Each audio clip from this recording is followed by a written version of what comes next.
അപ്പോൾ ഹായ്, എല്ലാവർക്കും നമസ്കാരം. എല്ലാവരും സുഖമായിട്ടിരിക്കുന്നു വിചാരിക്കുന്നു. ആദ്യമായിട്ടാണ് എൻ്റെ ചാനൽ കാണുന്നതിൽ സബ്സ്ക്രൈബ് ചെയ്യണം. അപ്പോൾ നമ്മുടെ ചൂരൽമല ഉണ്ടായ ദുരന്തത്തിൽ ഒരുപാട് ജീവൻ പൊലിഞ്ഞു പോയി അല്ലേ? അതിൻ്റെ കൂടെ തന്നെ ഒരുപാട് മൃഗങ്ങളെയും നഷ്ടപ്പെട്ടു. മൃഗങ്ങളോളം സ്നേഹമുള്ള ഒന്നുമില്ല ശരിക്കും പറഞ്ഞാൽ ഈ ലോകത്ത്. കാരണം ഒരുപാട് വാത്സല്യവും സ്നേഹവും കൊടുത്ത് വളർത്തിക്കൊണ്ട് വന്ന മൃഗങ്ങളാണ് അവയൊക്കെ.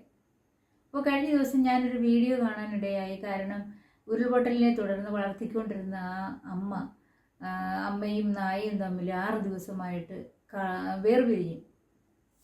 6 ദിവസം കഴിഞ്ഞിട്ട് ആണ് പിന്നെ ആ അമ്മയെ കാണുന്നത്. അങ്ങനെ കണ്ടുമുട്ടിയ സമയത്ത് അവരുടെ സ്നേഹപ്രകടനങ്ങളാണ് നമ്മുടെ മനസ്സിൽ തട്ടുന്നത്. എന്തൊരു സ്നേഹമാണ്! മറ്റെന്തിനേക്കാളും ജീവൻ തിരികെ കിട്ടിയ ആശ്വാസത്തിൽ ദുരിതാശ്വാസ ക്യാമ്പിലേക്ക് ഓടുമ്പോൾ ഉമ്മയുടെയും നെഞ്ചു പൊള്ളിയിട്ടുണ്ടാവണം. ലിയോ എന്ന തന്റെ അരുമയെ എന്തൊരു സങ്കടമാണ് നമുക്കത് കാണുമ്പോൾ.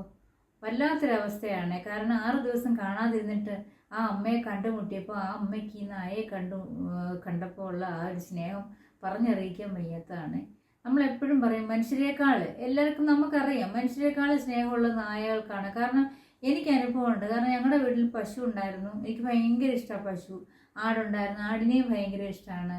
ഇപ്പോൾ അതൊന്നുമില്ല. കാരണം എന്ന് വെച്ചാൽ നമുക്കതിന് വളർത്താനുള്ള ബുദ്ധിമുട്ടുകൾ നമുക്കതിന് പറ്റത്തില്ല. അതിനെ പരിപാലിക്കാൻ ആഗ്രഹമുണ്ടെങ്കിൽ നമുക്കതിന് മറ്റുള്ള ജോലികളുള്ളത് കൊണ്ട് അതിന് പറ്റത്തില്ല. അപ്പം പിന്നെ അതില്ല. പക്ഷേ ഒരു നായക്കുട്ടിയുണ്ട്, അതായത് ഇന്ത്യൻ സ്പിറ്റ്സാണ്. ഞങ്ങൾ മില്ലു എന്നാണ് വിളിക്കുന്നത് അതിനെ.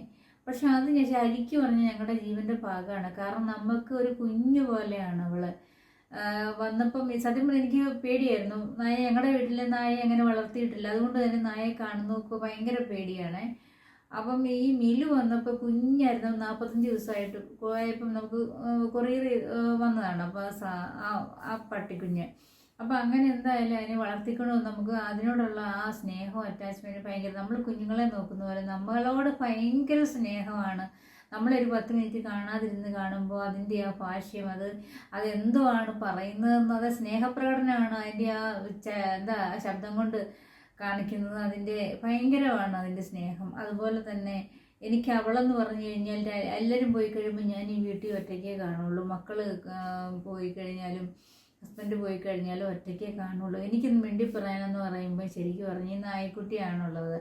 അപ്പം വീട്ടിലെ ജോലി ഇടയ്ക്ക് ഇവളോട് സത്യം പറഞ്ഞാൽ ഒന്ന് സംസാരിക്കുമ്പോൾ എനിക്ക് കിട്ടുന്നൊരു പോസിറ്റീവ് എനർജി എന്ന് പറയുമ്പോൾ അതാണ് ശരിക്കും പറഞ്ഞാൽ എനിക്ക് ഓർക്കുമ്പോൾ തന്നെ വിഷമമാണ്. അതാണ് ശരിക്കും പറഞ്ഞാൽ എനിക്ക് അവളോട് ഇഷ്ടം കൂടാനും കാര്യം. കാരണം എനിക്കൊരു നേരം പോക്കാണ് അവള്. കാരണം എൻ്റെ സന്തോഷം അവളാണ്. കാരണം വീട്ടിൽ ആരും ഇല്ലാതിരിക്കുന്ന സമയത്ത് എനിക്ക് ഇവളുണ്ടെങ്കിലേ ഒക്കുള്ളൂ. അല്ലെങ്കിൽ വീട്ടിൽ കൂട്ടിനൊരാളുണ്ട് എന്നുവെച്ചാൽ അയ്യോ കള്ളന്മാരെ പേടിക്കുന്ന ആ ഒരു കാര്യമില്ല. എൻ്റെ കൂടെ ഒരാളൂടെ എനിക്കുണ്ട്. ഞാൻ ഒറ്റയ്ക്കല്ല എന്നൊരു തോന്നൽ ആരും ഇല്ലാത്തപ്പോൾ എനിക്കങ്ങനെ വരാറില്ല. കാരണം ഇവളുള്ളത് കൊണ്ട് എനിക്കങ്ങനെ ഭയങ്കര സ്നേഹമാണ് ഇവൾക്ക് എന്നോടും ഭയങ്കര സ്നേഹമാണ്.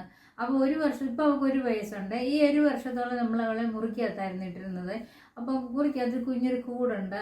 അത് ഞങ്ങൾക്ക് വേണ്ടി വാങ്ങിച്ച കൂടാണ്. അപ്പോൾ അതിനകത്താണ് ഇട്ടിരിക്കുന്നത്. അന്നേരം ഇപ്പോൾ ഈ 1 വർഷം അന്നേരം നമ്മൾ വെളുപ്പിനെയൊക്കെ ഉണരുന്ന സമയത്ത് 2 മണിക്ക് 3 മണിക്കൊക്കെ ഉണരുവാണെങ്കിൽ ഇവർക്ക് കൂടിനകത്ത് പുറത്തോട്ട് ഇറങ്ങണം. അപ്പം നമുക്ക് ഉറക്കത്തെ ബാധിക്കും. അങ്ങനെ ആയിക്കഴിഞ്ഞപ്പോൾ ഞങ്ങളന്ന് ഇവളെ പുറത്തോട്ട് മാറ്റാമെന്ന് വിചാരിച്ചാൽ അങ്ങനെ മാറ്റി കഴിഞ്ഞപ്പോൾ എനിക്ക് കുറച്ച് ദിവസത്തേക്ക് ഭയങ്കര വിഷമമായിരുന്നു. കാരണം ഇവളെ നമ്മളെ നെഞ്ചിൽ നിന്ന് പറിച്ചെടുത്തോണ്ട് പോകുന്ന പോലെയാണ് ശരിക്കും പറഞ്ഞാൽ. നമ്മുടെ ഹൃദയത്തിൽ നിന്ന് പറിച്ച് മാറ്റിക്കൊണ്ട് പോകുന്നതിനാണ് ശരിക്കും പറഞ്ഞാൽ അവളെ പുറത്താക്കിയത്. പുറത്തെന്ന് പറഞ്ഞാൽ ദൂരെയല്ല, മുറ്റത്തല്ല, സിറ്റൗട്ടിനകത്താണ് വെച്ചിരിക്കുന്നത്. കുഞ്ഞു പട്ടിക്കുഞ്ഞായതുകൊണ്ട് ഒത്തിരി വലിയ കൂടൊന്നും വേണ്ട, അകത്താണ് വെച്ചിരിക്കുന്നത്. പക്ഷേ ചിലർ പറയും ഇതിനെ വീടിന് പുറത്ത് വലിയൊരു പട്ടിക്കൂടുണ്ട് കേട്ടോ, അതിനകത്തിലേക്ക് മാറ്റാമെന്ന് പറയും. പക്ഷെ ഞങ്ങൾ ചില സമയത്ത് അതിനകത്ത് കയറ്റി ഇടും. കാരണം എന്താണെന്ന് വെച്ച് കഴിഞ്ഞാൽ ഒന്ന് റിലാക്സ് ആയി ഒന്ന് ഓടി കളിച്ചോട്ടെ. കാരണം നമുക്ക് പകൽ അഴിച്ചു വിടാൻ പറ്റത്തില്ല. അപ്പം അത് കാരണം പകൽ ഇനി വെളിയിൽ ഇറക്കി വിടാൻ പറ്റില്ല. ഏറ്റവും വലിയ ബുദ്ധിമുട്ട് എന്താണെന്ന് വെച്ചാൽ മറ്റുള്ള നായകളുടെ ശല്യം ഉള്ളത് കൊണ്ടാണ്. അപ്പം ചില ദിവസങ്ങളിൽ ഞങ്ങൾ ആ വലിയ കൂടിനകത്ത് ഇവിടെ ഇടും. അപ്പോൾ ഇവിടെ എന്നാലും ഇതിനകത്ത് ഇങ്ങനെ ഞങ്ങൾക്ക് കാണാവുന്ന രീതിയിൽ ഇവളോട് വർത്താനമൊക്കെ പറഞ്ഞ് നമ്മൾ നിൽക്കുക. കൂടിനകത്ത് അങ്ങോട്ടും ഇങ്ങോട്ടും നടക്കും. വലിയ കൂടായതുകൊണ്ട് നടക്കാനുള്ള സ്പേസ് ഉണ്ട്. പക്ഷേ സന്ധ്യ കഴിഞ്ഞാൽ നമുക്ക് അതിനകത്ത് ഇടാൻ എനിക്ക് ഭയങ്കര വിഷമമാട്ടോ. കാരണം രാത്രിയിൽ ഇടുന്ന കാര്യം എനിക്ക് ഓർക്കാൻ പോലും പറ്റില്ല. അപ്പോൾ ഞാൻ ഓർക്കും അയ്യോ എൻ്റെ കുഞ്ഞ് തന്നെ അതിനകത്തിൽ ഒറ്റയ്ക്കാണല്ലോ കിടക്കുന്നത്, ഇരുട്ടാണല്ലോ, ആരും കൂട്ടിനില്ലല്ലോ, കഷ്ടമാണല്ലോ. അതിൻ്റെ മനസ്സിൽ എന്ത് തോന്നുന്നു? അതിന് ഭയങ്കര സങ്കടമാവില്ലേ ആരെയും കാണാനിരുന്നാൽ? നമ്മുടെ കുഞ്ഞിനെ ഒറ്റയ്ക്കാക്കുന്ന പോലെയാണ് നമുക്ക് തോന്നുമല്ലോ. നമ്മുടെ കുഞ്ഞിനെ ഒറ്റയ്ക്കാക്കുന്ന പോലെ നമുക്കങ്ങനെ തോന്നുന്നത്. അയ്യോ ഭയങ്കര വിഷമം. അന്നേരം അയ്യോ അവളെ ഒറ്റയ്ക്ക് ആക്കി കഴിഞ്ഞാൽ അവൾക്ക് ഭയങ്കര വിഷമമായിരിക്കും, അവളുടെ മനസ്സിൽ ഇപ്പം എന്തായിരിക്കും, അതൊക്കെ ഓർത്ത് കഴിയുമ്പോഴത്തേക്ക് എനിക്ക് ഇവളെ ഒരിക്കലും പുറത്താക്കുന്ന ഒരു കാര്യമേ എനിക്ക് സങ്കല്പിക്കാൻ പറ്റത്തില്ല കേട്ടോ. പകൽ പിന്നെ പോട്ടെ, ഞാൻ ഈ വീട്ടിൽ തന്നെ എപ്പോഴും ഉള്ള സമയത്ത് അവൾക്ക് എന്നെയും കാണാം, എനിക്ക് അവളെയും കാണും. പക്ഷെ ഞാൻ കൂട്ടിക്കയറ്റാറില്ല അവളെ. ഞാൻ അഥവാ പുറത്താക്കേണ്ട സമയത്ത് അവളെ ഒരു നീളത്തിലൊരു കയറയിൽ ഇങ്ങനെ കെട്ടിയിട്ട് അവളെ അങ്ങോട്ടും ഇങ്ങോട്ടും നടത്താൻ വേണ്ടിയിട്ട് വെയിലാറുന്നവരെ ഞാനുണ്ടെങ്കിൽ അങ്ങനെ പുറത്ത് കുറച്ച് നേരം കെട്ടിയിടും, അല്ല അഴിച്ചു വിടാൻ പറ്റത്തില്ല. അപ്പോൾ അങ്ങനെ എന്നാലും വലിയ കൂട്ടിൽ പുറത്ത് ഞാൻ ആക്കത്തില്ല. കാരണം നമ്മുടെ ഹൃദയത്തിൽ നിന്ന് എൻ്റെ അടുത്ത് നിന്ന് അവളെ കൊണ്ടുപോയി കഴിയുമ്പോഴത്തേക്ക് എനിക്ക് ഭയങ്കര വിഷമം. എൻ്റെ ഹൃദയത്തിൽ നിന്ന് പോയി എന്നൊരു നെഞ്ചു പൊട്ടുന്നൊരു വേദന ഇവളെ ദൂരേക്ക് മാറ്റുന്നത്. അതെനിക്ക് എന്താണെന്ന് അറിയത്തില്ല. ഇതിപ്പോൾ സിറ്റോഡിൽ അവളെ ആക്കിയിരിക്കുന്നത് കാരണം അതുകൊണ്ട് എനിക്ക് മുറിക്കകത്ത് ജനൽ തുറന്നിട്ടിരിക്കുക, എനിക്ക് അവളെ കാണാം. അപ്പോൾ അവളൊന്ന് കുരച്ചാൽ അല്ലെ അവളൊന്ന് ശബ്ദം വെച്ചാൽ എനിക്കറിയാം, ഞങ്ങളുടെ ശബ്ദം അവൾക്ക് കേൾക്കാം. അപ്പോൾ അവൾക്കും ഒരു എന്താ പറയുന്നത് ഒരു ബുദ്ധിമുട്ടില്ല. കാരണം നമ്മൾ അടുത്തുണ്ടെന്ന് അവൾക്കൊരു ഓർമ്മയുണ്ട്, ഞങ്ങൾക്കും അവൾ അടുത്തുണ്ടെന്നൊരു തോന്നലുണ്ട്.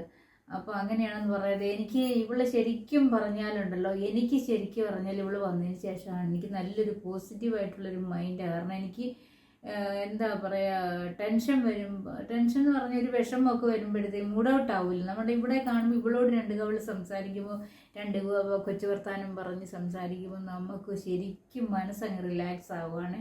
അത് വല്ലാത്തൊരു ഫീലാണ് കേട്ടോ. നമ്മൾ എന്ത് പറഞ്ഞാലും മൃഗങ്ങളോട് നമ്മൾ സംസാരിക്കുമ്പോൾ അവരെ ഒന്ന് തൊട്ട് കലോടുമ്പോൾ നമുക്കുണ്ടാകുന്ന ആ ഒരു സ്നേഹം എന്ന് പറഞ്ഞാൽ, നമുക്ക് ഉണ്ടാകുന്ന ആ ഒരു എന്താ പറയുക, മനസ്സിലുണ്ടാകുന്ന ആ ഒരു സുഖം എന്ന് പറയുക, സന്തോഷം എന്ന് പറഞ്ഞാൽ പറഞ്ഞറിയിക്കാൻ പറ്റാത്തതാണ്. അപ്പോൾ അതുകൊണ്ടാണ് ഞാൻ പറഞ്ഞത്, ഈ നായ 6 ദിവസം കൂടി അമ്മയെ കണ്ടപ്പോൾ, അതിൻ്റെ പോറ്റമ്മയെ കണ്ടപ്പോൾ അതിനുണ്ടായ ആ സ്നേഹപ്രകടനം, അത് എന്തോ അത് കാണിക്കുന്നത് നമുക്ക് പറഞ്ഞറിയിക്കാൻ പറ്റാത്തൊരു എന്താ, അത് കണ്ടു നോക്കണം. അത് അങ്ങനെയുള്ളൊരവസ്ഥ അനുഭവിച്ച് നോക്കണം, എന്നെങ്കിൽ മാത്രമേ നമുക്ക് അതിൻ്റെ അറിയാൻ പറ്റുള്ളൂ.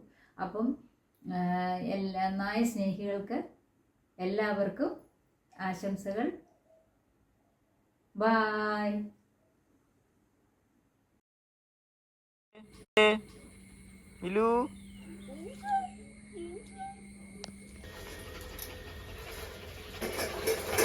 സംഭവങ്ങളൊക്കെ വെച്ചിട്ടാണ് രാത്രി വെക്കുന്നത്.